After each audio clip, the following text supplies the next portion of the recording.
Hey everyone, good evening. Thank you so much for joining me tonight. Hope you're doing well. And we're going to give everybody just a few minutes to jump in here.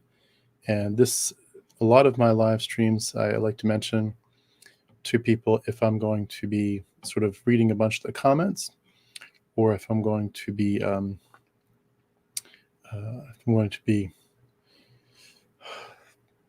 sort of interacting, like what am I going to do with them?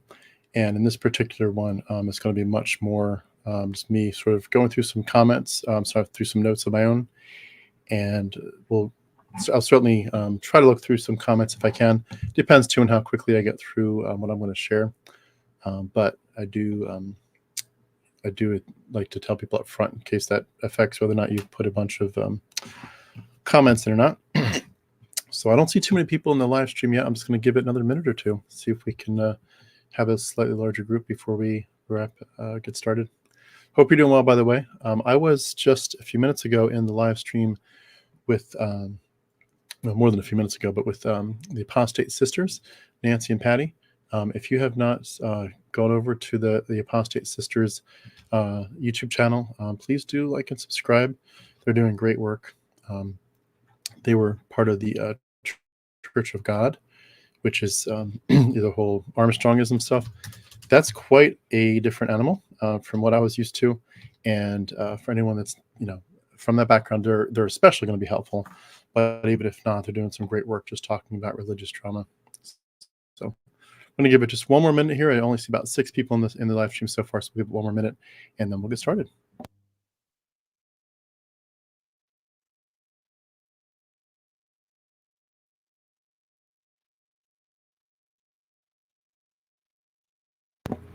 Just curious to what y'all are up to over the next few days. Feel free, if you got a minute while we wait for some more people to join, tell me what you're up to this weekend. Anything fun? I won't have the kids with me this weekend, so I'll be pretty much working my tail off with interviews and getting ready for more live streams. Just doing everything I can to, be producing content and getting a lot of things lined up. It's amazing to me how when I look at all the things that I really, really, really want to accomplish with this channel, it really is almost overwhelming. What's on the agenda for what's coming, but I think the thought process, thinking through it, evolving it is going to be so worth it, so worth it.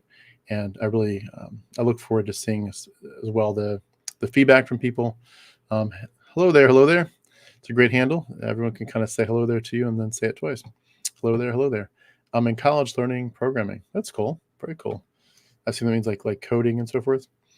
I had to learn a bunch of SQL a few years ago, and I didn't touch on Python too much, but I did see it.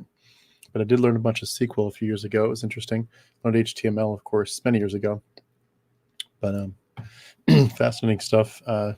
Definitely felt like one of those things where AI would help, and then sure enough, years later here, I think with some of the programs out there, you can probably put in a little code and it'll spit out a lot more and make it easy for you. So mostly writing code a weekend. Okay, very cool. Chick Magnet hanging out, being retired. That's awesome. Very, very cool. Well, I'm going to get started here. I was hoping to have a few more people, but hopefully we'll have a few more people jump in shortly. But tonight's topic is going to be something that's been on my mind for a while. It's the idea of your heart is a kingdom, rule it well. And again, for anyone that's just joining or is about to join, if you can hear what I'm saying here, we're going to be basically not doing too many comments in terms of reading them out loud, but I've just got some things in my heart that I want to share, and I really do hope it helps encourage you. This is something that I'm going to be returning to quite a bit, this topic, as well as this actual title, Your Heart is a Kingdom, Rule It Well. I've got some poetry that I'm working on that has the same title, and I really do hope it helps you and encourages you. So I kind of want to set the stage. Let me start with a question that might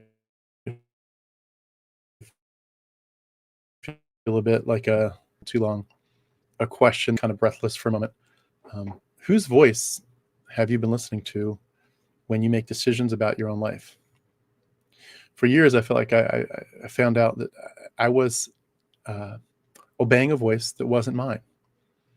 It was certainly in some ways seen as some unseen divine decree, some ancient scripture, certainly the endless nagging echo of my pastor's sermons, but it wasn't my voice.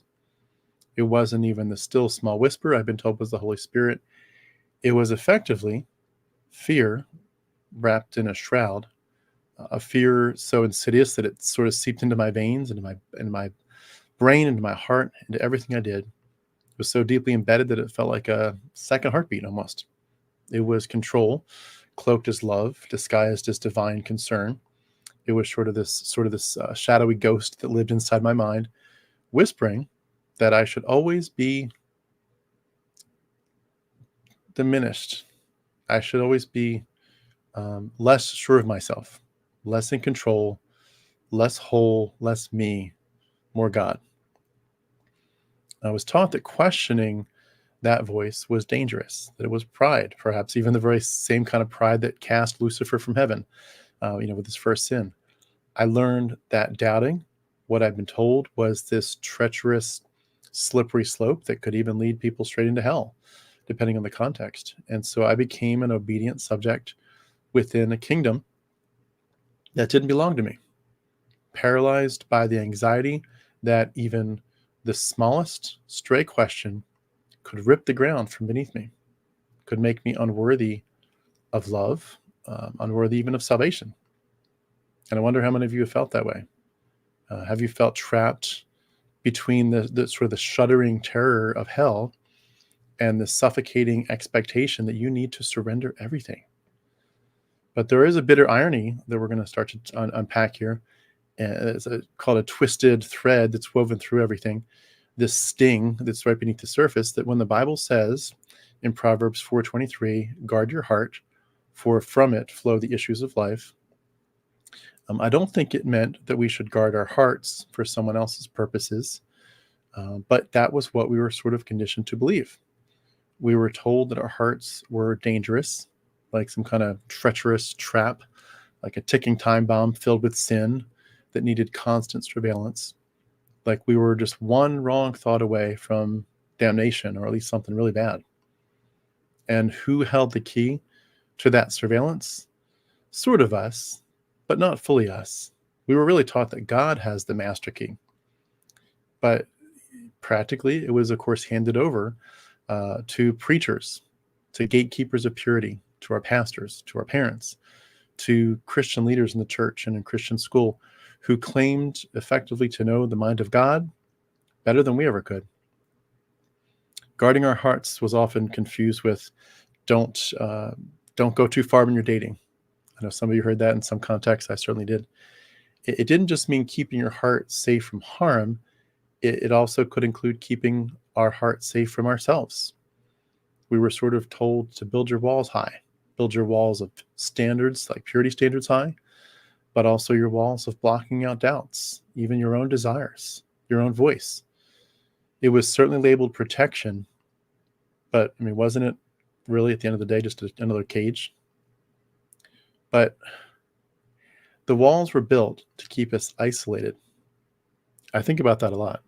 The walls were there to keep us isolated, to keep you from thinking stray thoughts, from going too far from what everyone else in the community, what the group think dominated and said, you must think this way, you must feel this way, you must act this way, you must look this way. It was an echo chamber of fear and self-doubt. And they told us that doubt could even certainly be, again, the devil's doorway, a way to very bad things. That curiosity was like a weed that had to be rooted out before it choked your faith. You remember that parable? We all do. We heard that parable probably preached on far too many times. Curiosity was, in a sense, the enemy. It was the serpent's whisper. It was a snare to entangle the faithful. And so we silenced ourselves. We turned our backs on our own questions. We dismantled our own defenses, and we let someone else build the walls and lock the gates and throw away the keys. We traded our freedom for a false sense of safety. We effectively surrendered the throne of our lives before we even understood what it meant to sit on it. But there was a price. What was the price of that surrender? What was the price of us giving up our autonomy. The price was incredibly steep. It was the constant erosion of our self-worth and the sacrifice of our autonomy. We were given a lifetime of policing our own thoughts. We were given a constant sense of being on trial before an all-seeing judge, even in the privacy of our own minds. We sort of internalized this courtroom motif. We turned our thoughts into evidence against ourselves. It was sort of an internalized oppression, where the beliefs of this system of Christianity became so ingrained that we started to literally enforce them on ourselves. I said before in a previous live stream, we became both the prisoner and the guard of the jail cell. It's that cognitive distortion that tells you to punish yourself even when nobody's watching. You eventually don't even need a pastor watching over your shoulder. The pastor lives inside your head, like a judge who never leaves the bench, always monitoring, always correcting, always chastising. This relentless voice that says, are you sure that's okay? What if the desire is sinful? What if you're backsliding? What if you're disappointing God? The voice of religious trauma is like a drill sergeant barking out commands, but it's one that marches through your mind even after you've left the battlefield. It doesn't need a pulpit anymore. It's self-sustaining, very stealthy, running on a loop, reminding you of every sermon about the broad path that leads to destruction, and every verse that taught you to crucify the flesh. It whispers that you are fundamentally flawed, eternally corrupt, and that without God's intervention, constant intervention, you are bound to wander off into darkness. When we grew up in Christianity, our hearts were not really ours to guard. We were taught that they were rotten to the core, that they were stained with original sin, polluted, deceitful above all things, Jeremiah 17:9. Our hearts were framed, again, as battlegrounds with this eternal struggle going on, where there was a war always waged between good and evil, a war we were told we could never truly win on our own. Every victory would be fleeting. Every failure, another tally on this eternal scorecard. We were taught in many ways to fear our own desires, to distrust our intuition, to keep our emotions on a very short leash, lest they lead us astray, lest they pull us into the searing flames of hell, or at least into a hellish life on earth, even if we're technically saved. The fiery abyss of hell was for, of course, the people that were truly on the bad path, but you could still sort of have an abysmal life if you went away from the things of the Lord. And that constant messaging, again, the heart is deceitful above all things, as if our innermost being was like an enemy lurking within us, inside of us. So we surrendered the crown. We bent our knees. We let shame sit on the throne of our lives, of our minds. Shame became our new master, and it ruled with an iron fist. And that kind of shame is not just a fleeting feeling. It's systemic. It's all-consuming. It's like a virus that infiltrates your mind. It turns every thought into a suspect. Every desire is a threat. It teaches you that your very thoughts could betray you, and they probably do all the time. A stray thought could be just as dangerous as a sinful action. You remember that? You remember that verse in Matthew 5 where Jesus says, anyone who looks at a woman lustfully has committed adultery with her already in his heart. Every thought was a potential crime. Every desire a reason for punishment. I mean, think about the implications of that. Your thoughts are a crime scene. And every impulse, every feeling is a source of guilt. That's a big part of how purity culture took root, how it turned your natural human experiences into sources of deep shame and self-loathing. We were taught to be on high alert against ourselves, as if our own hearts were traitors, saboteurs lying in wait, ready to ruin us, waiting for the chance to lead us into horrible things that were against the Lord and contrary to the gospel. And in that relentless self-surveillance, we're supposed to submit our hearts to God, give him control, let him be king, a king whose rules we could never live up to, whose expectations became part of our chains. But submission wasn't a request, it was a demand, wasn't it? It was presented as a divine order, a binding contract sealed with blood. It was a non-negotiable. This promise of salvation on one side and eternal damnation on the other. The stakes could not be higher. They were everything to us, and the consequences could not be greater. So we bowed our heads. We were willing prisoners to a God who was supposed to be our liberator. We were told this was freedom, but it took a while for us to realize it was actually a cage. But while we were in it, we never stopped to wonder what happens to a king. What happens to a kingdom when the king is a tyrant? What happens when the king doesn't have your best interest at heart? What happens when the king's throne is built on the bones of your self-worth? What happens when you realize that the king's promises of safety were just golden chains binding you tighter and tighter to his rule? And what's worse, even as we submitted, we were told to thank God for the privilege of our own subjugation. Gratitude, even as we're bound. How strange is that? How bizarre. We were taught to sing praises of these chains, to sing songs of surrender with smiles on our faces. It was like we should say, blessed are the broken, blessed are the weak and weary. They shattered ourselves to fit. We shattered ourselves, I should say. They shattered us from the outside, but we continued to agree with them and shattered ourselves to fit into these molds. How many times do we sing songs like, all to Jesus I surrender, all to him I freely give? Did we ever question what we were really singing? Did we ever question what we were giving up? What were we surrendering to? We were giving up the right to question, to feel, to be ourselves.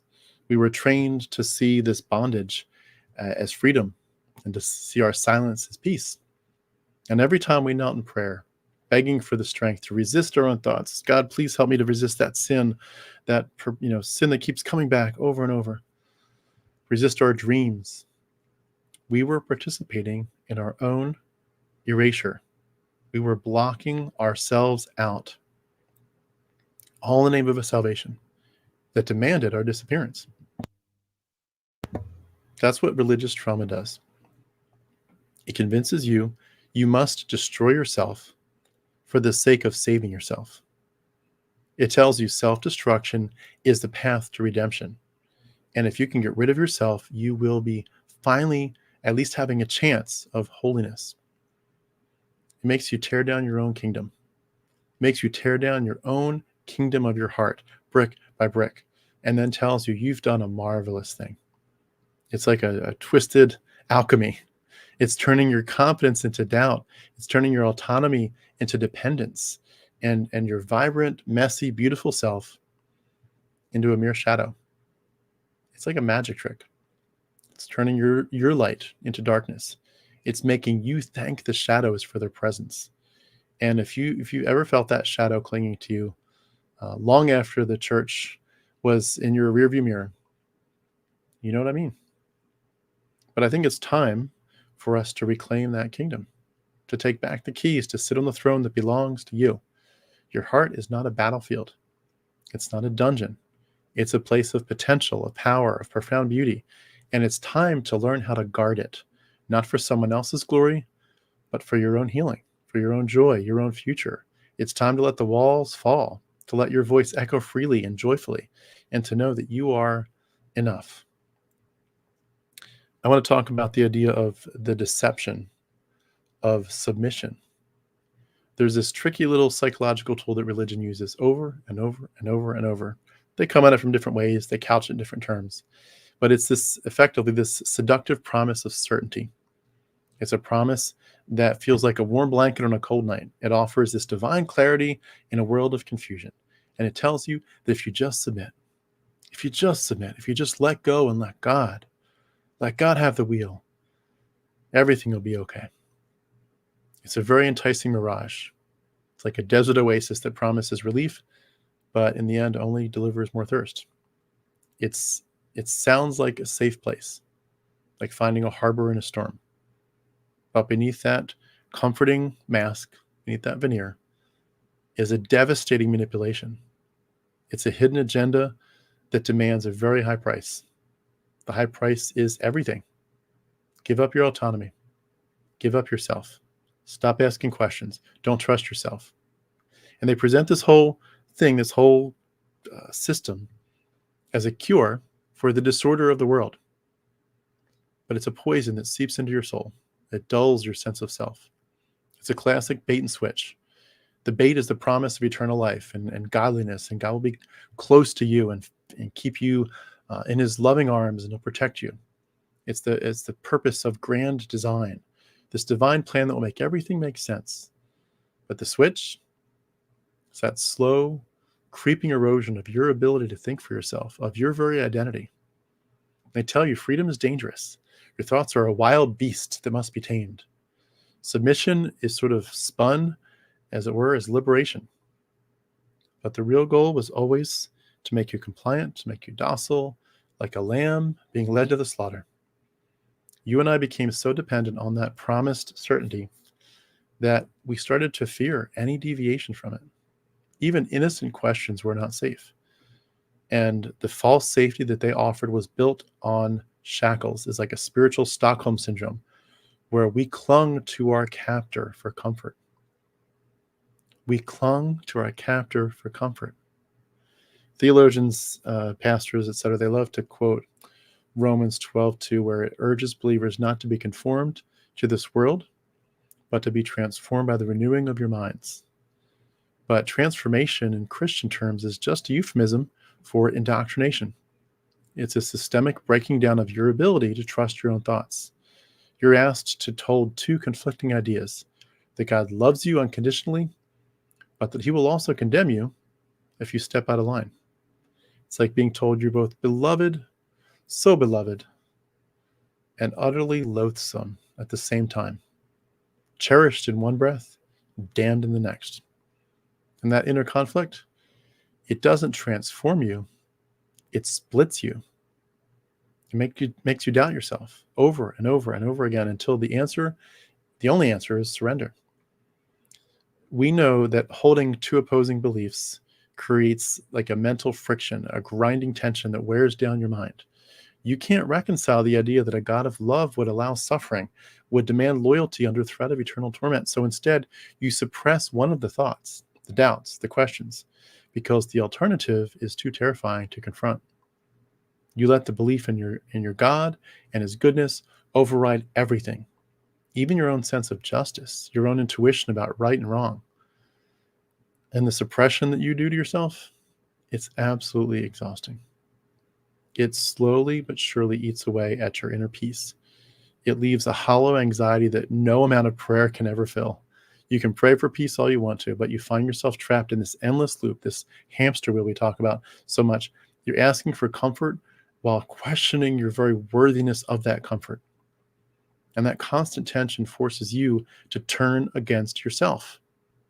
You see your own skepticism as a failure of faith, as a sign of rebellion.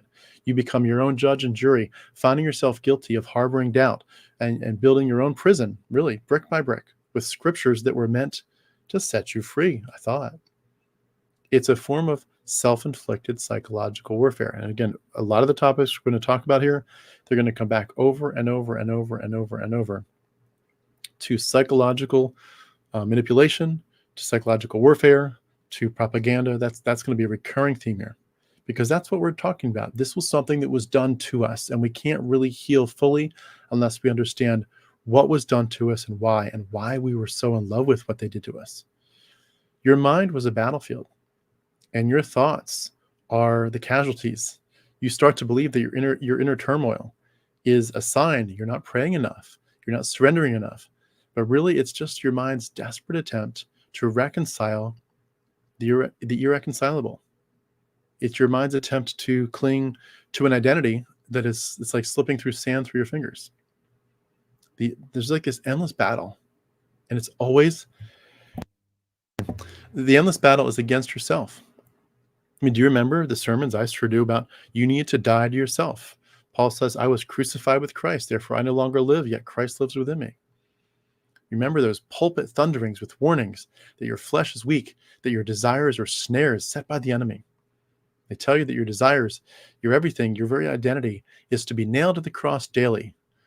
They call it sanctification, this process of being made progressively more and more holy. But it's really warfare turned inward, spiritual warfare turned inward. It's a campaign to conquer your own heart, to silence your heart's natural cries for freedom and fulfillment. The concept of dying to self, again, it was drilled into me hundreds of times, I'm sure. It's portrayed as a very noble endeavor. It's a way to align yourself with the divine will, to acknowledge that you are the problem and that God is the solution. But really, in truth, it's just the way that the church launches and gets you involved heavily in this lifelong war against yourself. Your thoughts, again, are the battleground. Your emotions are suspect, and you're never quite sure if your motives are pure enough. You are both the enemy and the casualty. Every victory over your own desires feels like a small death. And they're going to call it spiritual maturity, but it's really a slow but steady unraveling of the self. It's a daily disintegration of you in the name of devotion to your Lord and Savior. You learn to distrust your own instincts, to doubt your own experiences, to see your passions as your enemies that should be subdued instead of just normal, healthy human expressions of who you are. And that battle is endless, and by design endless, because if you could ever win it, you might start to question why you were fighting in the first place. This system is convincing you that suffering is a virtue, that guilt is a proof of your devotion. It's the kind of suffering that makes you feel closer to God, in quotes, but further from yourself. It's like you're walking through a desert and being told that the thirst is part of the journey. The more you suffer, the more spiritual you are. What they don't tell you is that this suffering has a very insidious way of turning into self-hatred. This cycle of self-punishment where you believe that the pain that you deserve for just being human, that this pain that you deserve is a necessary part of God's love, and that love itself is meant to wound you.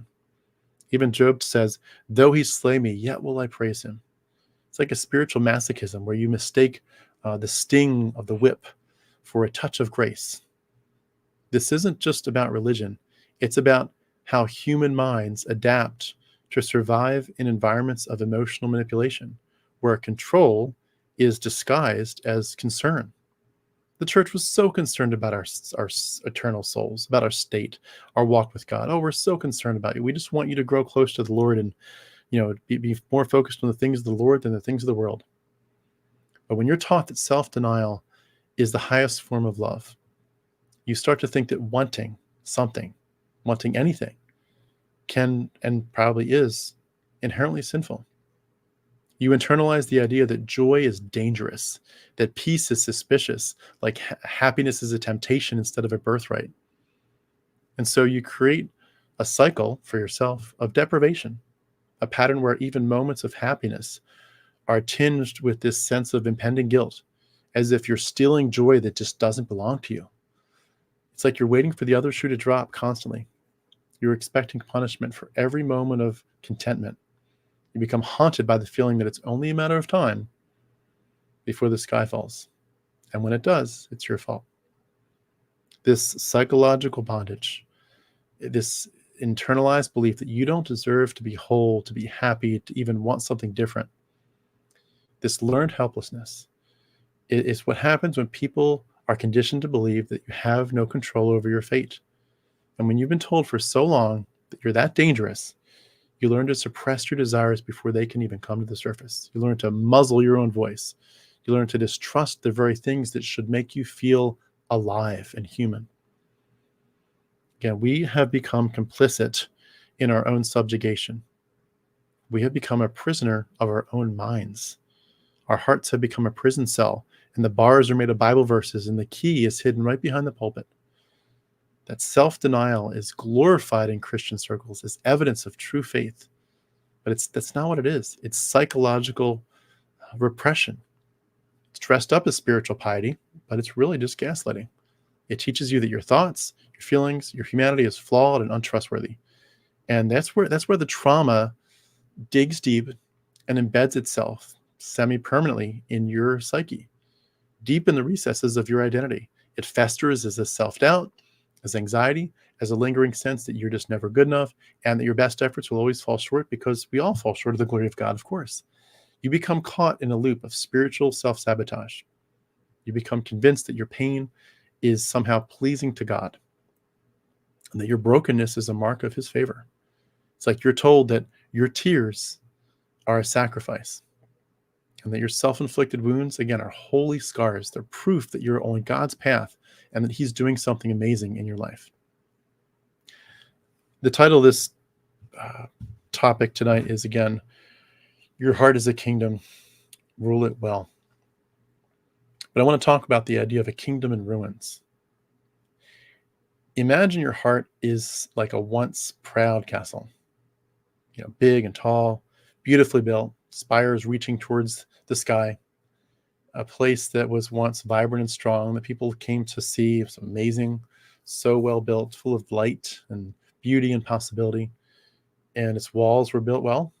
They stood firm against the storms of life, as it were, protecting this realm of your heart where thoughts and dreams and emotions live, and they were uniquely yours. But what happens when over time that castle that is you, that is your heart, your mind, what happens when it becomes unwittingly neglected and overrun? The stones crack, the ivy grows wild, the windows that once shone with hope become boarded up. You're not allowed to fix the walls or clean the halls of the castle because you're told to focus instead on building up God's kingdom. Your hands get busy with the work of the church and laying bricks effectively for someone else's castle, for someone else's fortress, while your own walls crumbled. You are putting off the necessary maintenance of your heart, of your mind. Your heart, picturesquely like a kingdom, lies in disrepair. It's left defenseless, deteriorating, like just falling apart, crumbling under the weight of this set of doctrines that told you it was inherently evil to be you. You became a caretaker for another kingdom that was never yours, while all the while your own spirit, your own castle gets worn down, and you begin worshiping a distant, demanding monarch from another kingdom. We became addicted in this dynamic to the idea of redemption. Christianity teaches you that you're always in need of saving, doesn't it? You're constantly in need of grace. You need a savior to come and to expose how bad things are and to make things right, to be a substitute for you.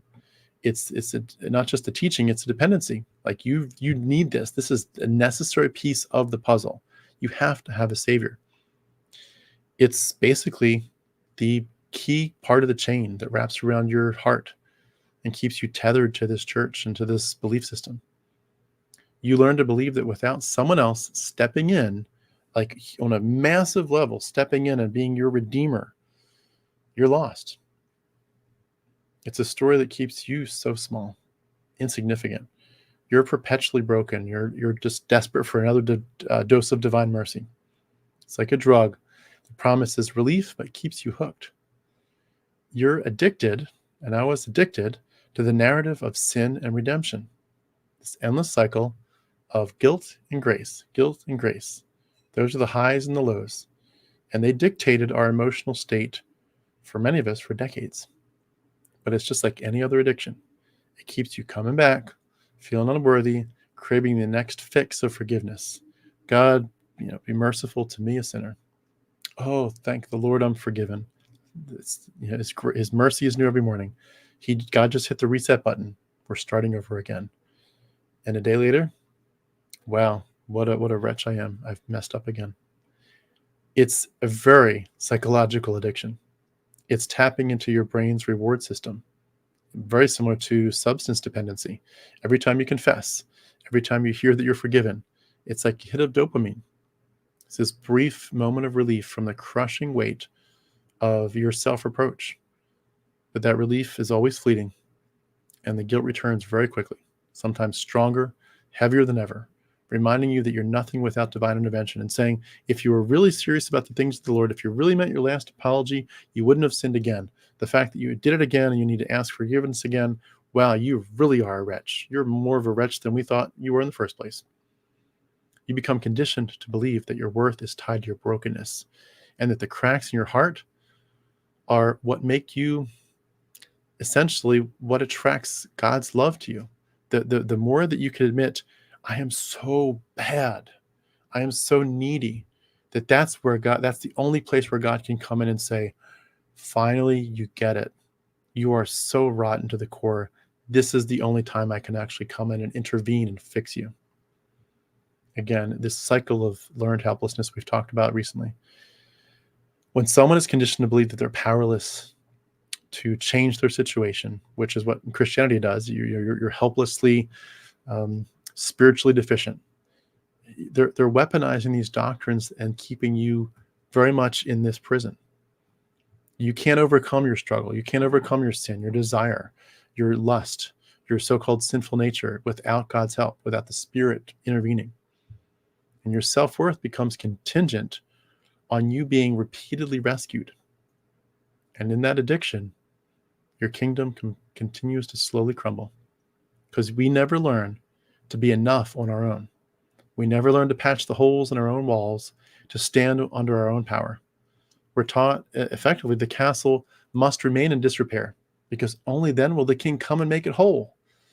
But what if the king never comes? What if the rescue that you're waiting for is the very thing that's keeping you trapped? What if it's just another mirage in the desert? They used shame as a form of control. It's like the castle moat that keeps you from leaving. That murky, dark water that surrounds your heart, telling you that if you tried to escape, you would just drown in your own unworthiness. Isaiah 64:6, all our righteousness is like a filthy rag. They wielded that verse left and right. I mean, I heard that verse hundreds, if not thousands of times over the years. They wield it like a sword to cut down any sense of self-worth that you have. It's a voice, becomes your inner voice, that tells you that no matter how hard you might try, you'll never be enough. So you might as well stop trying. Unless you stay humble, unless you stay very small and needy, begging at the gates, then nothing good will come. I remember over and over being told that we are like beggars who are looking and desperate for the bread. And they even described it to me many times as, you're not a beggar who can kind of get a stockpile. Like if you're looking for bread, you're not the beggar that finds a big stockpile of bread and you take your, 20 loaves of bread, so you've got like a week's worth of food. You're the beggar that's so desperate, that's so needy, that you have to beg afresh every single day. At the end of every day, you've got nothing. So start over. When you wake up the next morning, start begging again. That's how bad you are. That's how desperate your situation is. Think about stories like David, King David. He was described as a man after God's own heart, but he still needed to be broken over and over again.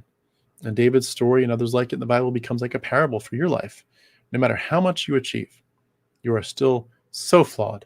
You're still desperately in need of grace. You're still expected to bow very low.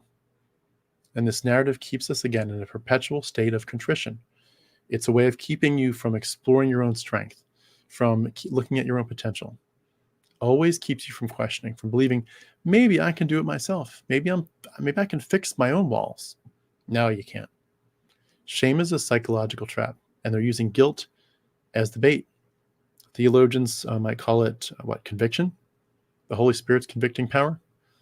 But again, it's spiritual blackmail. It's a shackle that masquerades as humility. It tells you that your flaws, your mistakes are proof of your need for God. It's a very carefully, intentionally, manipulatively crafted prison that keeps you coming back to the altar, weeping for salvation week after week. And that salvation only lasts, as it were, until the next failure, till the next slip up. Wasn't that the story of Judges, the book of Judges? The cycle was the people repent and they're close to God. Then they begin to get callous and they begin to drift from God.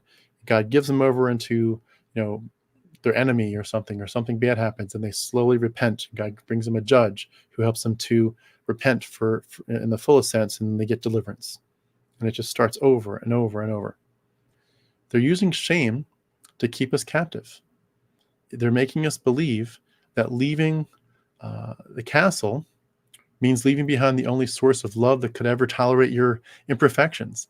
That's like they're whispering that outside of those crumbling walls, there is nothing for you but judgment and despair. It's like a wilderness that's going to consume you without the light of their forgiveness. The psychology of shame devastates us. It's like a parasite that feeds on our joy and it feeds on our self-worth as its host. Exposing ourselves to this kind of negativity, constant negativity, creates stress that can literally change the structure of your brain. I mean, your brain is rewiring itself around this anxiety, this constant self-doubt, and you're making it impossible or nearly impossible to trust your own instincts. Your mind is becoming this hyper-vigilant watchtower, scanning for every thought, every feeling that might betray your sinful nature. Oh, I got you. Oh, I got you. That's a form of trauma. It sinks into your very heart and soul, as it were, into your psyche. It lingers long after you've walked away from the church and from faith. It's like a ghost, again, it's refusing to leave. And when shame is like your constant companion, it's just like, oh, I'm looking, this is my vision. Oh, there's shame. Oh, I look this way, there's shame. It's just like the minute that you look anywhere, shame is like right only, it's just like waiting to pounce. It's a way of the church of Christianity becoming a weapon that keeps you from exploring your own heart, from thinking of your heart as a good thing.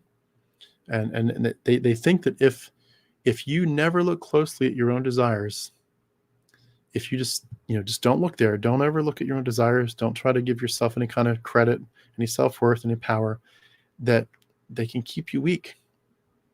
They know that they don't want you to see the potential that is sort of hidden there in the rubble of this ruined kingdom, this buried treasure of your own worth. It tells you again and again, only God can fix you. But what if that brokenness is an absolute goddamn lie? What if it's a story that they told you to keep you obedient? What if you're not broken at all? What if you're just buried under the weight of their false expectations, buried under the weight of their definitions of purity and worth, like a gem hidden beneath the rubble? What if the cracks in your castle walls aren't a sign of weakness, but a testament to the storms that you've survived? What if the same cracks are where the light gets in, where the seeds of self-discovery take root and grow wild? Imagine the freedom that you could have in realizing this one thing: you don't need to be rescued. You've never needed to be rescued, ever. The mote of shame around your castle, it doesn't have to keep you trapped inside this castle that no longer serves you anymore. Imagine knowing that you have the strength to rebuild, to restore what was lost, not because you're inherently flawed, but because you deserve a kingdom, a heart, a mind that reflects who you truly are. A kingdom that stands not because of the fear of judgment, but stands purely in the joy of being authentically, unapologetically you. You are not a subject. You are a sovereign. You're the sovereign of your own kingdom. You're the sovereign of your own heart. But as long as we let shame hold the keys, we will remain prisoners, and we will be eternally grateful for the cage. Thank you, God, for keeping me in this place. In part because it feels like the dopamine hit keeps coming, but also because it's just all we've ever known. What they're doing in that context is having you slowly collapse your identity. Your heart is going to remain in ruins. You will always be a shadow of what you could be. And the identity that you once held, or that you could have held, but you maybe never got there because this all happened so young in life, it just keeps on slipping away from us. And we get replaced by a version of you, a version of me that fits their narrative. But it's not real. It's not really us. We become the humble servant, the repentant sinner, the self-effacing worshiper, but we never dare to believe in our own worth. We will bow before this altar of self-denial. And as the walls continue to crumble, our self-loathing just continues. But, eventually we have to stop. We have to put a stop to this. And this is where the deeper trauma lies. The way that these doctrines erode you, they erode your ability to trust your own voice. These scars that shape how you see yourself. Again, some of it's long after you've left Christianity. It's like, how they brand an animal where they put the metal in the fire and then they'll put it on the cow's back or something. It's like a brand on your mind that they've burned into you. And you carry the weight of feeling that you're not enough, that you never will be. Some of us literally are like, I just never feel like I'll ever be enough. I'll never be good enough. We are always deficient. We're always disappointing people, at least in our minds. And if we have anyone in our lives that's actually treating us that way, like in our relationships, marriage or family, whatever, friendships, if we have people on top of that treating us like garbage, it just reinforces it even more. Those feelings seep into every part of our lives. And even when we try to build new relationships, new friendships, new whatever, new dreams, the echoes of that unworthiness linger and poison everything we touch. It's like a shadow that follows you. I remember when my kids first learned about shadows, I remember teasing them like, your shadow's going to get you. You got to run away from your shadow faster. Just make sure you don't let it get you. But of course, when you're at the right angle and the sun is shining, you'll never get away from your shadow. Your shadow is part of you. It's connected. But this is like a negative shadow that's following you, reminding you of the ruins that you left behind and whispering, you'll never rebuild. You will never build these castle walls up again. And if you tried to, you'd be a bad person. But what if those ruins could become the foundation for something new and even better? What if we could take the broken stones of our old beliefs and our old worldview and build something stronger, something that belongs to us alone? What if we could learn to trust ourselves again, to believe that our desires are not traps, but they're guides that are leading us back to our own hearts? It is impossible for you or I to reclaim our kingdom and to rebuild the walls, to light the fires in the towers once more, to turn this wreckage into something wonderful, until we let go of the shame that has kept us chained to the past, that Christianity tried to embed in our very psyches. The real lie was the one that told you, stay small, stay humble. You're not in control. You're worthless. You're nothing. The real deception was the idea that you need to be saved from yourself. The real deception was the idea that they planted in our heads that you and I need to be saved from ourselves. It's time for us to stop waiting for a savior and to start becoming the guardian of our own hearts, the ruler of our own kingdoms, no longer defined by fear, but by freedom. And let the banners of self-love fly high. So what does it look like to reclaim our kingdom, to guard our heart, as it were, not for someone else, but for God? Where this castle echoes with the idea of others' commands that have replaced our own voice. It's rebuilding the walls is in many ways about simply learning to trust yourself again. I mean, do you trust yourself? Do you love yourself, and do you trust yourself? Do you trust your own intuition? If you're going to rediscover yourself and see yourself as a safe place, see yourself, your own heart, your own mind as a safe place, not a battleground. You have to believe that your emotions, your intuition, your desires are not a threat to your well-being. They're not. They're a compass pointing you toward healing. They're guiding you back to yourself. They're like a lighthouse, on the edge of a dark sea. This is about building new walls, not that are going to isolate us, but to protect our boundaries. They're the walls that are going to keep us safe without shutting out the light. In John 10:27, Jesus says, "My sheep hear my voice, and I know them, and they follow me." But here's the thing: whose voice are you following now? We were told again, listen to Jesus' voice. He's the shepherd. But what if it's time to stop being sheep? What if it's time for you to be the shepherd of your own soul, the caretaker of your own spirit, of your own mind? For so long, we were taught to distrust our inner voice. For a lot of us, it was like you could almost label it as the whisper of the devil or the deceit of the flesh. Our own desires were certainly going to lead us astray. They were like wolves prowling at the edges of the fold, threatening to devour our faith and our very lives. But maybe it's time, just maybe, it's time to realize that voice within you, the one you were told to silence, it has some pretty damn good wisdom of its own. Maybe we should listen to ourselves a little bit more. Reclaiming your inner voice is about unraveling years of conditioning. And it's about shedding these layers of spiritual gaslighting. We're learning to recognize our own voice amid all these echoes of guilt and fear, the echoes of the pastor, the preacher, the teachers that linger in our mind. We're tired of being in a context where every thought is judged and weighed. We want to be like a garden. We want our minds to be like a garden where the feelings that we have, the way that we're expanding and growing and learning, it can be like flowers growing without being strangled by the weeds. We have to understand that we have stopped listening to ourselves for so long that it's almost like a language that you have to go back to and relearn. You have to become fluent again in the language of your own heart. You have to become fluent in the language of your heart's joys, its sorrows, its passion, its eroticism, its longings. You have to ask yourself, what do I really actually want? What makes me feel alive? And to believe those questions are not dangerous. They're about as sacred can get. They're the blueprints for a life that's your own, a life not bound by dogma, but it's led by normal human desire. This process about reclaiming your life, this is in some ways about this idea of your internal control, this belief that you have power over your own life, that you're the master of your own fate, you're the captain of your own soul. For so long, we're taught to externalize that control. That control is outside of you. It's imposed on you. Hand it over to God. Hand it over to your spiritual leaders.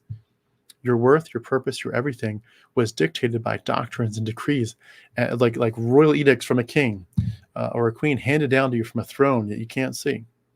Reclaiming your voice means pulling that back, understanding I can trust myself.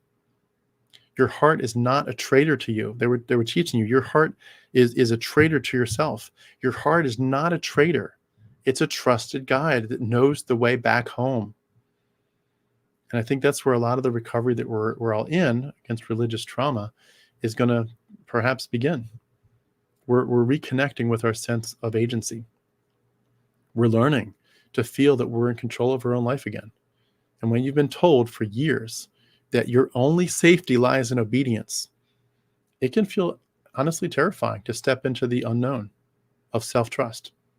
Can I really trust myself? Is this really a safe place? It's been unsafe for years, according to all these teachers. But that unknown place is where you find the quiet confidence of your own voice, the one that knows what makes your spirit thrive.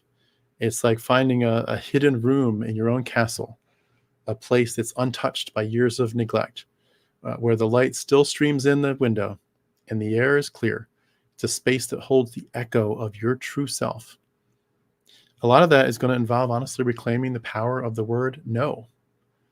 Saying no to what hurts you, saying no to what offends you, saying no to what abuses you. No matter how holy those things seemed to be to us long ago, we have to say no. No to those people who use scripture as a weapon. No to people who wield words like submit and sacrifice to keep you under their thumb. Say no to the toxic relationship that demands your submission, to that cloak, that's like the way that they try to get you to do everything that they say and then cloak it in the language of love, to say this control that we're imposing on you is actually a way of our expressing our greatest love for you. I'm telling, I think it's First John says, I'm going to speak the truth in love. It's just another form of control. Say no to these doctrines that call you worthless, that tell you your best is never enough. You are desperately wicked. Say no to voices that tell you that your heart cannot be trusted, that your mind's a battlefield of temptation and sin. Say no, no, no, no more. This is about unlearning the false virtue of passivity, where some of us were taught to be agreeable to the point, to the extreme of our own detriment. Like it's a virtue to be that submissive. It's a virtue to be that compliant. It's not. It kept us chained to a life of silent suffering. The power of saying no is like the way that we build boundaries, appropriate, healthy boundaries. They're the walls of a well-defended kingdom. They're not walls that imprison, but they're walls that protect. They create a space where you can thrive. Saying no to bad people and saying no to bad ideas is like sealing the cracks in the walls, patching up the breaches where the voices of condemnation used to slip in. This is not about shutting yourself off from others, but creating a space where only those who respect your worth are welcome. Anyone else is not welcome. Boundaries are a form of self-love. It's a way to say, I love my own peace. And they're the drawbridge that you control. They decide who's worthy of entering your space. And again, for the sake of this metaphor, call it your sacred space. Your heart is like your sacred sanctuary. Guard it well. Build it well. Boundaries are a way to fight against people-pleasing. which we all, I think, got sucked into in different ways in Christianity. I think I got sucked into it pretty badly. But that's like this survival mechanism that we all developed in response to some of these religious pressures where, when you've been taught that your role is always to serve, always to put others first, it's easy to lose sight of your own needs. You learn to suppress your own desires because they're seen as selfish. Everything's supposed to be altruistic. Just give and give and give. And it's like you cannot give God. If you give and give and give, God will repay you tenfold, 100-fold. So give. When you do that for years, it just eats away you. You become a shadow. You become a reflection of other people's expectations. When we learn to say no, it's like turning on the lights. It's like stepping out of these horrible shadows and into the fullness of who we are. We're reclaiming the right to stand in the sunlight without apology. I mean, imagine the power of realizing that you don't have to accept everything that's handed to you. So many of us did that for years. You can reject doctrines that made you feel small. You can reject doctrines that made you feel unworthy. You can tear down these pedestals and these pulpits that were you were never meant to kneel and listen to these guys. These were altars of shame where you sacrificed your joy and sacrificed yourself. You and I, need to say no to the idea that suffering is what makes us valuable, that our worth is measured by how much pain we can endure for others or for God. Saying no is an act of rebellion against a system that taught us to be afraid of our own strength. This is a revolution against the tyranny of self-doubt. It's about taking back the power to decide what belongs inside my walls and what doesn't. It's about reclaiming your right to joy, to laughter, to days that feel like freedom instead of penance. How many of us live that way for so long? There is an emotional landscape that begins to develop, an emotional landscape of healing. Rebuilding the walls of your kingdom means navigating this landscape that is raw and beautiful. It means walking through the ruins of what you once believed and sort of looking at the ghosts of your past and saying, I used to believe that. I used to think that. That used to be my worldview. Those used to be my people. You have to let those go or they're going to haunt your future. You let yourself grieve for the years that were lost. You let yourself grieve for the parts of yourself that you silenced, for the dreams that you buried in the name of sacrifice, in the name of the kingdom. You grieve. Grief is a very natural part of our healing. And in many ways, it's evidence that our heart's still beating, that we're coming back to life. It's like springtime returning after a long winter. This reprocessing, this act of revisiting these old memories and reframing them with a new understanding. We look at our past not with the eyes of someone that's penitent, but the eyes of a survivor. And you begin to see that the fears that you once held are not proof of your weakness, but they're proof of the strength it took to survive. They're proof of the resilience that carried you and me through the storm. We begin to see that the tears that we shed in secret for the life that we thought was so real, and for the worldview that we gave our lives to, and this God that was so important to us, the tears to say we're done with that and we've wasted so much time. These aren't signs of failure. This is what kept us afloat when we were drowning. And in that reprocessing and rethinking, starting over, hitting the reset button, you find the light shining through, piercing the darkness. The shadows are gone. And, for so many of us, this idea of the guilt and the shame, they're sort of like hidden secrets. And, when you bring things into the light, they lose their power. They lose their power over you. You start to recognize that the love that you were promised by the church and by this God was conditional. But the love that you find for yourself can be unconditional and boundless, like an ocean that cannot be contained. I mean, you realize that the God who demanded your submission was never the true ruler of your heart. That role has always exclusively belonged to you. You're the true ruler of your heart. And you're also the only real healer of your heart. You're the sovereign. You're the one who decides which beliefs still serve you and which ones belong in the past. We need to step into that role with courage, knowing, we will make mistakes, we will falter, but over time, we will grow. Over time, we will heal, and we will not condemn ourselves for the starts and stops and the length of time it takes to get healed, but we will keep rebuilding. We're not going to tear down our walls in some kind of rush of guilt or shame, but we're going to build back our minds, build back our hearts, brick by brick by brick, with the patience of someone who understands their own worth. You're worth rebuilding slowly but surely the right way. And rebuilding the walls is not about returning to who you used to be. It's about becoming who you were always able to be, meant to be. It's about reclaiming your heart. Again, as a sanctuary, if I can use that term, a place where your thoughts and feelings can exist without judgment. It's about learning that your doubts are not demons. Your doubts are not demons. They're questions that lead you to your own truth. They're questions that hold the keys to your freedom. And when you rebuild, brick by brick, take your time. There's not a race. But when you rebuild brick by brick, you realize your kingdom is not meant to be perfect. It's meant to be a place where you can breathe. You can slow down. You can rest. You can live, actually live, without constantly looking over your shoulder in fear of divine disapproval.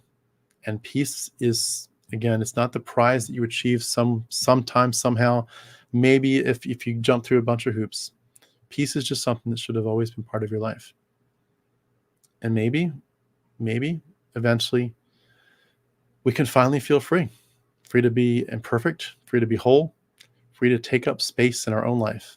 Some of us feel like we need to apologize for everything. I've talked about this before, but we almost feel like we need to apologize for taking up the air in the room, for taking up space in a room. It's almost like you need to apologize for taking up space in your own life. Some of you, for some of you, that's probably a stretch too far, but for some of you know exactly what I mean. You feel like you are literally taking up space in your own life. The heart is not a place that needs to be conquered. It's a place that needs to be cherished and guarded, not from yourself, but for yourself. Your heart is the home where you belong. It's the throne from which you rule. It's the castle that stands firm even when the storms are raging outside. And the only person who decides who gets to enter is you.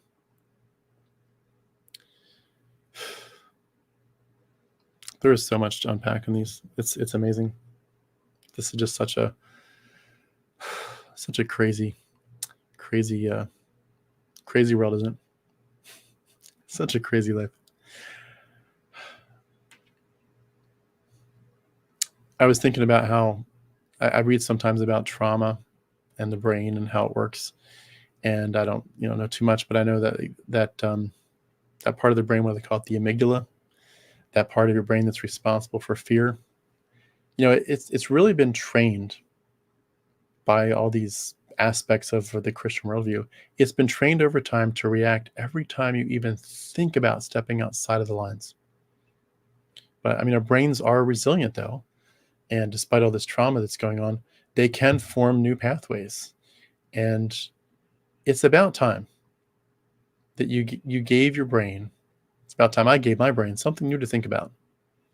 Like joy, autonomy, like the possibility that maybe, just maybe, you're more than enough.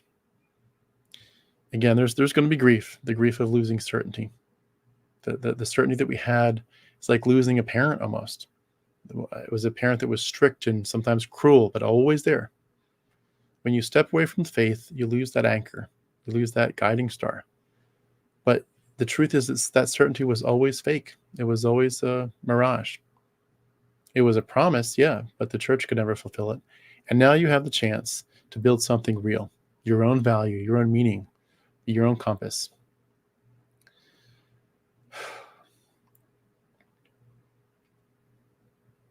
Got so much I want to talk about with this. It's hard to know where to even start.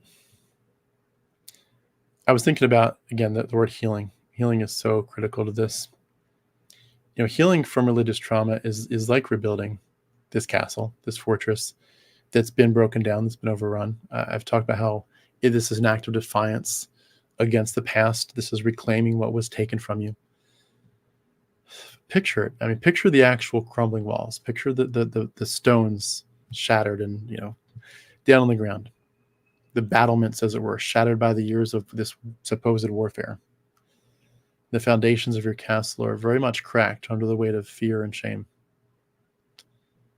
It's a very slow, deliberate process to tear these things down and to build new foundations. The new foundations, again, of things like self-worth and resilience. It's like you become the architect and the stonemason. You carefully pick which stones to discard, which ones to keep, which ones to polish, where to put them. And as you rebuild, you realize that the healing isn't just about restoring the castle to what it once was.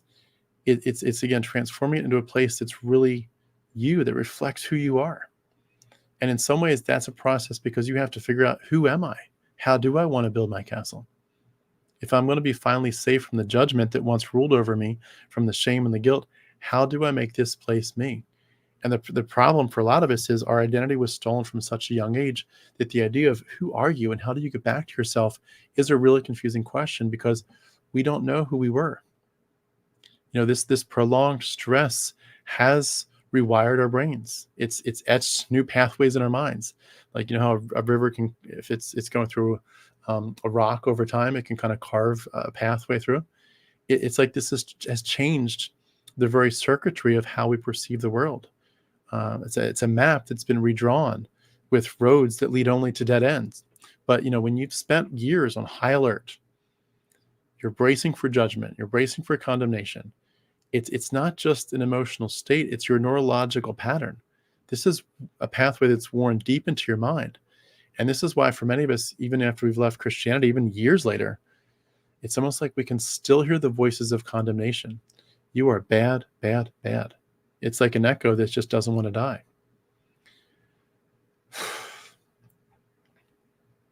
I do know that the brain is resilient, again, like I said, but we have to work for this. We really have to work for this.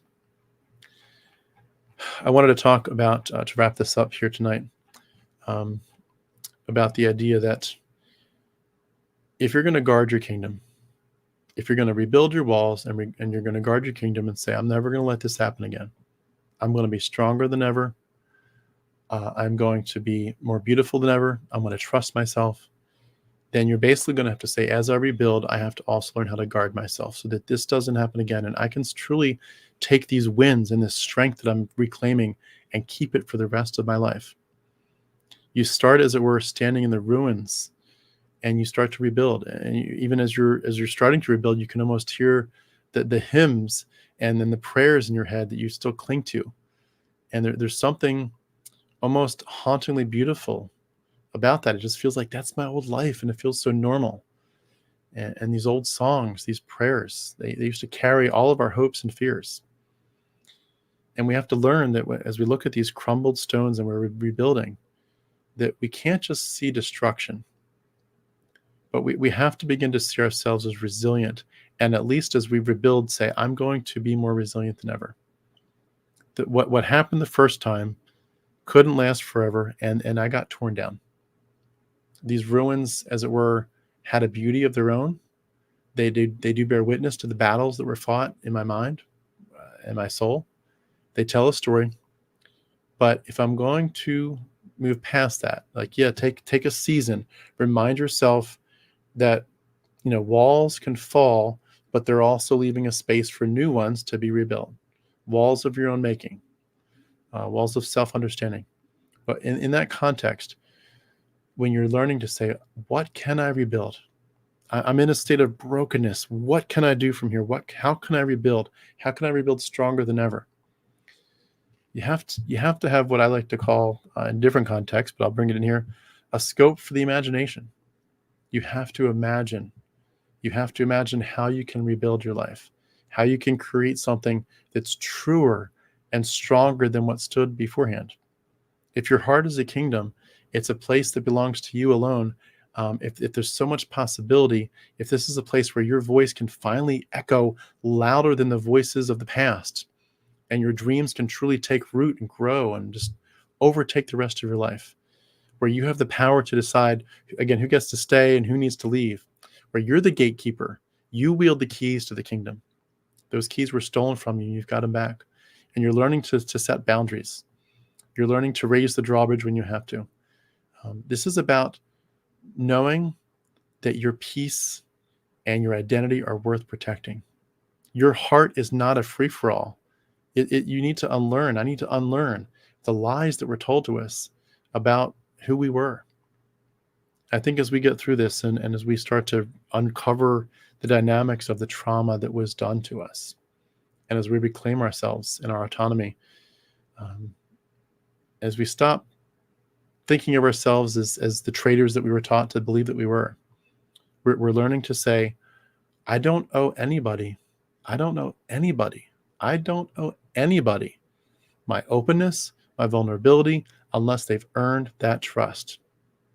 And that trust starts with yourself, treating your own heart as a place of safety. This journey is one of self-trust, and it is a journey. You are undoing the years of conditioning that taught you to doubt every move. I mean, every move. You were taught to doubt every single move. Remember, Christopher Hitchens talked a lot about, this is like divine North Korea. God can see in your heart, and he's always judging you. He's always ready to pull the trigger when you step out of line. Your heart was always, always just one step away from leading you astray. Your heart was sort of like a wild horse that has to be tamed. It's dangerous and it's unruly. And you felt like you were a constant threat to yourself. You always need to rein yourself in. But now you're learning that maybe, just maybe, your heart is not a beast to be conquered. Maybe your heart is a companion to be listened to. Maybe we can turn inward and ask ourselves, what feels right to me? That was rebellious at a certain period in my life, I know. What feels right to me? Who cares? It's what does God want for me? But now that becomes our compass. It points us to a life where we hold the reins. I like the word birthright a little bit. I don't like it in every sense, because birthright feels like something that God gave to us. But if you can permit me to use the word birthright, I encourage you to reclaim your birthright of worthiness. You don't need a king over your life. You are the king. You are the queen. You don't need someone who sits on the throne of your life in the sky, judging your every thought. You don't need someone watching over you with a divine ledger. I wonder if so-and-so is going to do something good or bad today. It's almost like, that Santa Claus song, I'm making a list, checking it twice. I'm going to find out who's naughty or nice. That's what God was like. He's sort of tallying your worth based on your failures and your successes. You don't need a pastor. You don't need a savior to tell you that you're worthy. That's part of the lies that kept us in chains for so long. This idea that worthiness is a gift that can be granted and revoked, and you don't deserve it. If you do get it, you don't deserve it. It's just a free gift, but it's not your birthright. Worthiness, the way I'm using it tonight, is a birthright. It's not a gift handed down to you from some God who demands obedience. It's not a reward that you earn by believing something or conforming. It's just a quiet truth that's always there. It's always been there, just waiting for you to uncover it and realize it. It's not something that hinges on how well you adhere to doctrines or how firmly you pray. It's about learning that it's time for you to rule your own kingdom. Walk through the walls of your own heart with pride. Hold your head up high. Reclaim the throne that was always meant for you. Open the gates to what brings you peace and close them very firmly against whatever tries to take your peace away. And for those of us who grew up with the idea that our worth was tied to being chosen, like in Calvinism, and our worth was tied to being saved, this shift can be pretty darn profound. When you're taught that without God's love, you're nothing, your very existence is like a gift that you should be grateful for, as if it wasn't your own inherent value that was enough. And this belief that was like a splinter that embedded itself in our very psyche, making you believe, as it were, that every mistake could imply and bring about a withdrawal of love, a revocation of grace. It was like love was always just one misstep away from being lost. But now we're learning that worthiness isn't something that can be given or taken away. It's a constant. It's like the beating of your own heart. It's like the breath in your lungs. It's simply yours because you simply exist. And when you realize that, you're removing the splinter. It's painful, but it's liberating. a big piece of this is going to be the power of self-compassion, especially when we're talking about healing from this kind of religious trauma. Treating yourself with the same kindness and understanding that you would offer to a friend. Learning to look at yourself through a lens of empathy rather than this harsh spotlight of judgment. Looking at yourself and not seeing a sinner. Looking at yourself and not seeing a sinner. You're not a broken vessel. You're a human being that deserves love. Love that isn't conditional, isn't waiting for your beliefs, your behaviors to align, or your ability to follow this set of rules. Again, we're embracing these messy, imperfect parts of ourselves that we were sort of taught to hide. We're walking through our inner heart as if it's a hall in a castle, and we're proud of it. We're admiring the intricate mosaics, the stonework, the art, even the parts of our story that have cracks in the wall, the parts that we used to consider unworthy. This, in many ways, is about owning our own story. And that's not easy. Some days, the voices from the past are louder than others. It's like old tapes that play in your mind, reminding you of every time you fell short. Especially, again, if anybody is actively actually saying to you, you don't deserve any better. These are voices that whisper in the corner of your mind, you're not good enough, you're not good enough, you need to pray more, believe more. But this is your chance.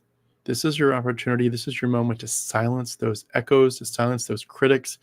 That is really us, where we become our own worst critic in this. This is our chance to reclaim our story. Do you want to reclaim your story? I know I do. Your story does not have to be seen as a story of failure.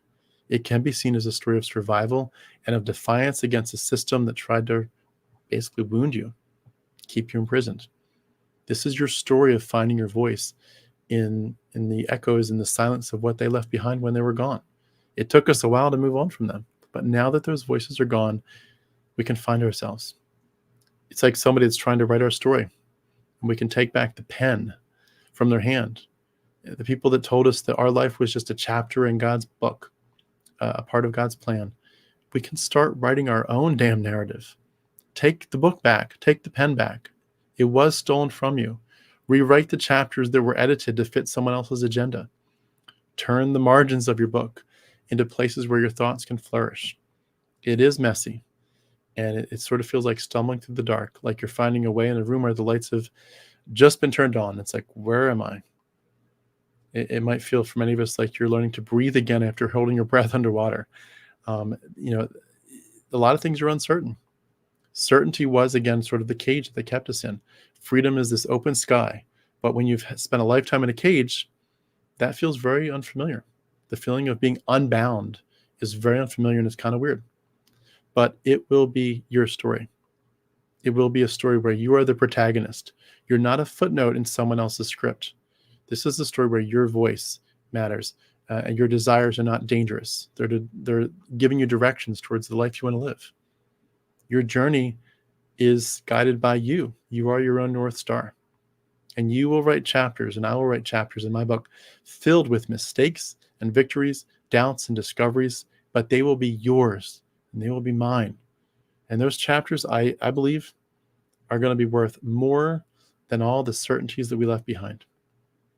This is what it means, at least in part, to take ownership of your narrative. When we reject the idea that your life was ever meant to be a test, a trial, and the outcome is either heaven or hell. When we get past that, we realize that we're not here to prove ourselves to anyone, to a pastor or to a God. We're not here to prove ourselves even to the old version of ourselves who used to believe we were unworthy.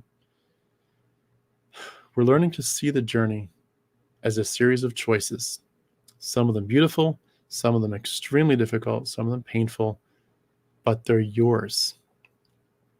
And in that ownership, there is a power that religion never taught you, a power that doesn't come from submission. It's a power that comes from self-respect, from the fierce belief that you are worthy of the life you're building and you are in control, not someone else. This is going to be a place of unknown questions and paths, but there's beauty in the unknown, and that's, to me, worth fighting for. This life is messy, it's unpredictable, but it's also glorious. It's worth every step of the journey. And in the end, freedom is not about certainty. It's about standing at the edge of the unknown and realizing that the lack of a map and a compass means you get to decide where you go. The open road is a gift. It's not a threat. You're learning to find beauty, not in the rigid lines of the dogma, but in the fluidity of the life that evolves with you. You're seeing the cracks in your walls as, again, places where the light shines in and the new growth takes root. You have essentially walked through the fire of doubt. You have faced the fear of being lost. You have come out to the other side with a new understanding of yourself, as I have. And now we stand in the midst of these ruins, and we can see the outlines, at least in our imagination, of a brand new castle, a brand new kingdom, a place that we really own, like a place that really reflects us, a place where I'm not a subject, I'm a ruler. My heart is the guide. My mind is free to explore, and I'm not hemmed in by the fear of the unknown. And in that place, I would argue that we can find a kind of peace that no doctrine from Christianity could ever offer. A peace, not a peace that passes all understanding from God, but a peace that comes from knowing that you are enough. You always have been enough. Your life is not a problem to be solved. It's just a journey to be lived. Your life is not a problem to be solved. It's just a journey to be lived and hopefully enjoyed. This is a peace that's not contingent on being right or righteous, but on being true to yourself. So I just want to wrap up by saying, I know it feels daunting. I know it might even feel impossible for those at the beginning of it. You're standing at the edge of a forest that you've never entered before. You don't know what's in the shadows, but there is a path forward. And the overgrown thorns, as it were, of doubt and fear and shame, they can be cleared away little by little. You can reclaim that garden that's been left, it's grown too wild. But, what does your kingdom look like now? What does it look like when you strip away the voices that told you all those horrible things? Those echoes of sin and unworthiness. Which walls need to be rebuilt? Which ones should be torn down and reconstructed in a different way? Maybe some of those walls were built to keep out love. Maybe some of the walls around your heart were there to shut down joy before it could bloom. Maybe some were there to keep out pleasure or eroticism. Maybe others were there to, they were built to protect you from the harsh judgments of a past that told you different messages that you just can't stand anymore. You have the power. You decide which walls are worth keeping, and you decide which ones you can just crumble them and make them into dust or reuse them in some better way.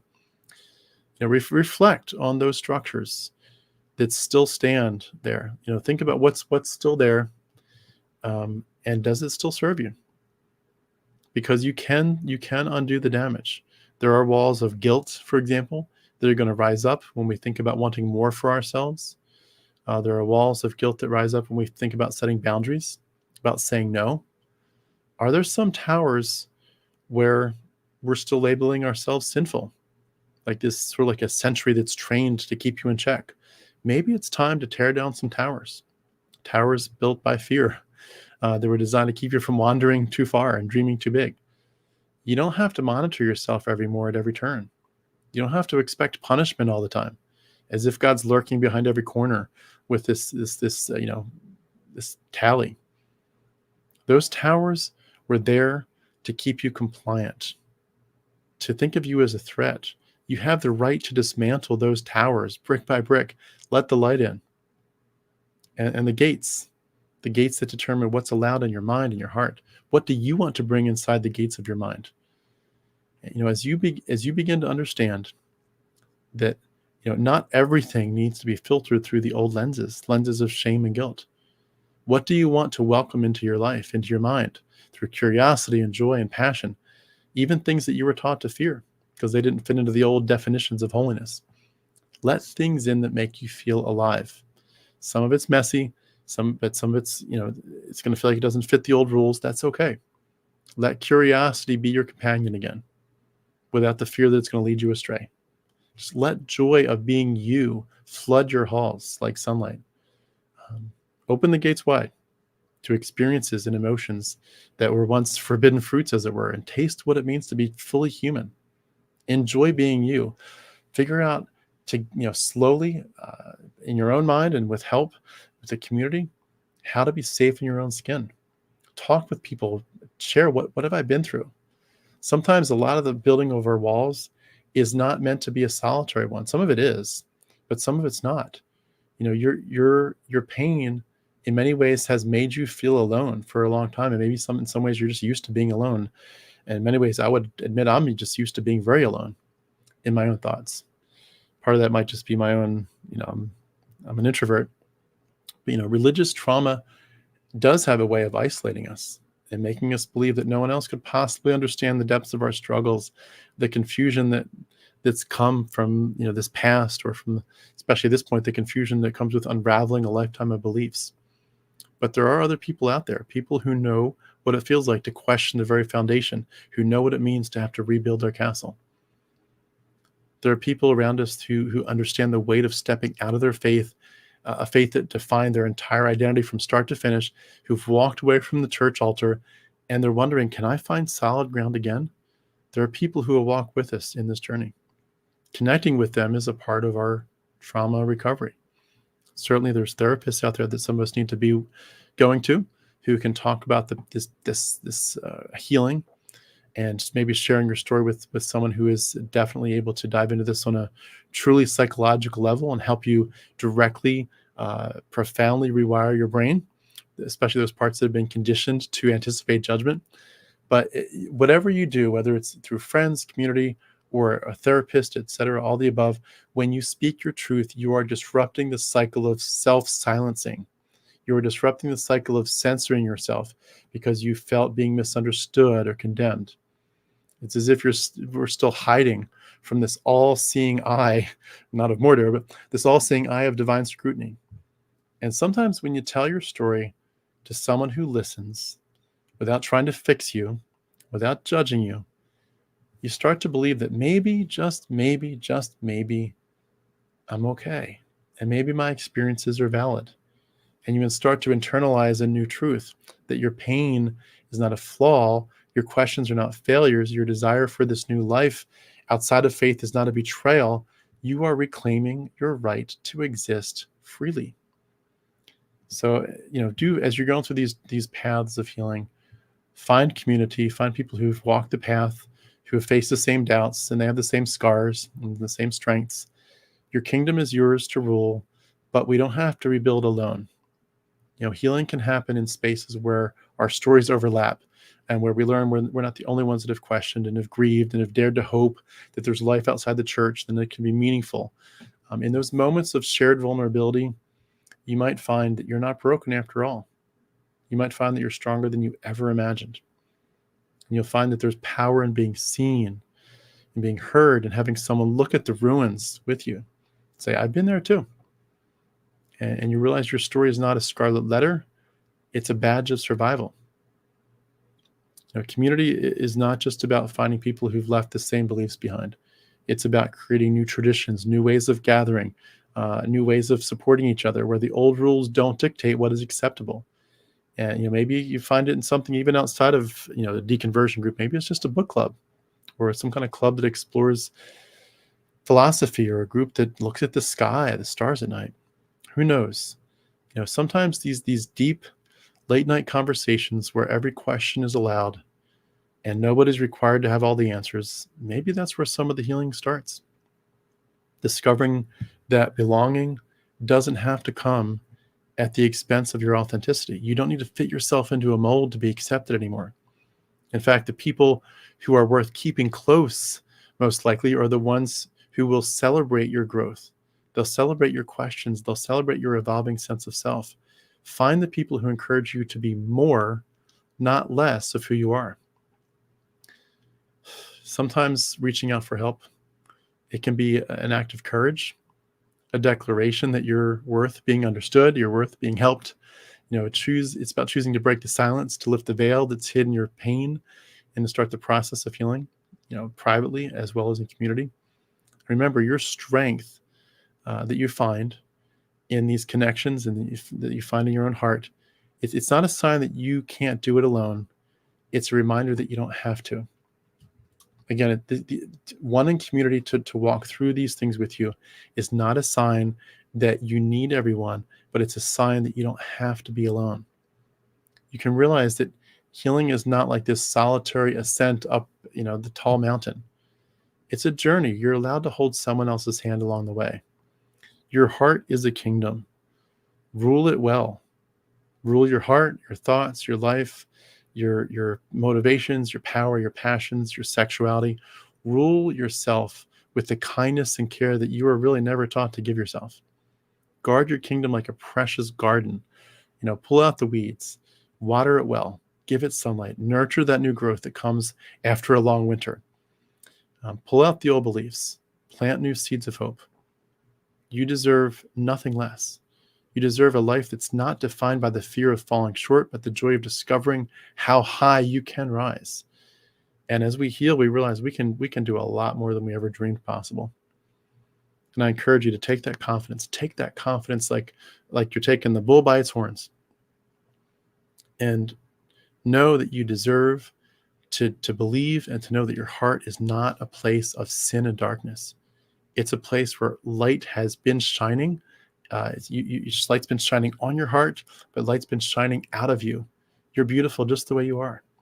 You're not a lost sheep needing to be found. You are the shepherd of your own soul, and you can guide yourself home. You have become the keeper of your own flame, as it were. You are lighting the way forward into a future that belongs entirely to you. Your heart is a kingdom. Rule it well. You deserve it.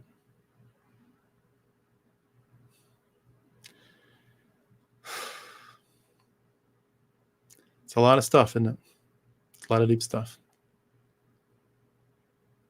I wish you all so much good on your journey. I know some of you are in so much pain. You reach out to me, you tell me. I know some of you are hurting beyond words. We care about you. We love you. We wish you better days ahead. But keep on ruling your heart well.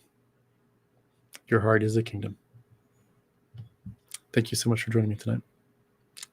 Have a great night.